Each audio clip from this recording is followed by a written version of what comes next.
garden. And today we're inside where it's nice and dry, and we're going to construct an old wine box planter. So you can just as easily recycle these into your blue bin. We're going to choose to reuse instead of recycle today. And it's a very easy process, but I thought I'd give a quick how-to video. So first we're just going to start off by separating the cardboard where it's glued together in two spots. And that's just along the side and the bottom. And then we're going to quickly just remove any excess cardboard, paper, or glue that's stuck to the outside. Because what I do is I actually flip it inside out. And you don't have to do this, but it just gives it a nice streamlined look, hides any of the logos and excess color. And so to reattach my cardboard wine box, I'm going to use duct tape. And you could use anything you want. A couple staples would do the trick. Maybe some adhesive glue. And there's only two spots that you're going to need to reattach the cardboard, and that's where you took it apart. And that's along the side seams and the bottom. So I'm just going to go ahead and put 3 pieces of duct tape along the side seam.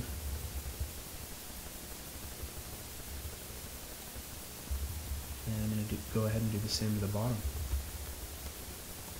And on the bottom here, you're not going to need to do too much, because a lot of the weight is going to keep this closed. So just a quick couple pieces of duct tape is all it's going to take.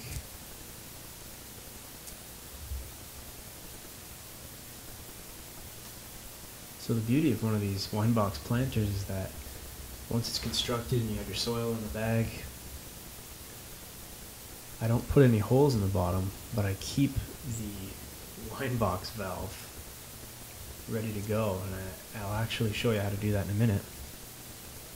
But it allows for any of the excess water that makes its way to the bottom of the soil just to easily be tapped out, and you're going to have a nice rich tan color, and that's going to have all the soil, the nutrients in the soil, as well as any organic fertilizer that you put in. It'll have any of the nutrients there as well.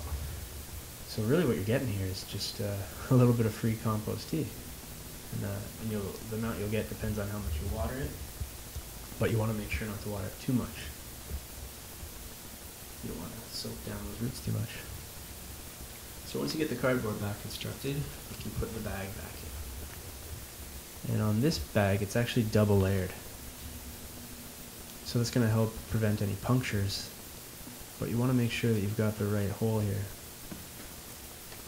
So once you've established the right pocket, you want to line up the valve with the hole in the box. Pull the valve through the cardboard hole, and push down your bag. And depending on how much of the top of the bag you've cut off, and I've already cut off the top of mine, you may be able to fold the excess over and then keep it closed just with the soil you place in it.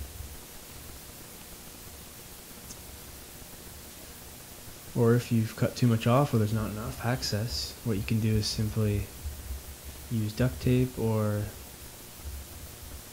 some other material that'll allow it to close better. But I find folding it works well. And there you have it. Your own wine box planter ready for soil. Next step is put some soil in, getting it ready for planting. Thanks for joining me on the balcony garden, and we'll see you next time.